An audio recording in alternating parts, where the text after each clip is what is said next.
തിരുവനന്തപുരത്ത് നിന്ന് ആലപ്പുഴയിലേക്ക് പോകുന്ന ആ KSRTC ബസ്സിൽ അന്ന് വലതുകാൽ വെച്ച് കയറുമ്പോൾ ഞാൻ അറിഞ്ഞിരുന്നില്ല ആ യാത്ര എന്റെ ജീവിതത്തെ മാറ്റിമറിക്കുമെന്ന്.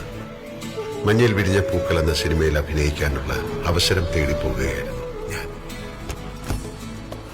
യാത്രകളുടെ വിരസത മാറ്റാൻ കൂടെയുള്ള യാത്രക്കാരുടെ അനക്കങ്ങളും ഭാവങ്ങളും ശ്രദ്ധിക്കുക, അവരുടെ മനസ്സിനുള്ളിൽ എന്താവും എന്നൊക്കെ വെറുതെ ചിന്തിക്കുക എന്നൊരു സ്വഭാവം അന്നും എനിക്കുണ്ടായിരുന്നു.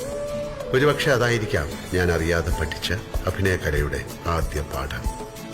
ആലപ്പുഴ ബസ് ഡിപ്പോയിൽ ഇറങ്ങി നവോദയ സ്റ്റുഡിയോയിലേക്ക് നടക്കുമ്പോൾ ആ ആനവണ്ടിയും അതിലെ മനുഷ്യനും എനിക്ക് ആശംസ പറയുന്ന പോലെ തോന്നി.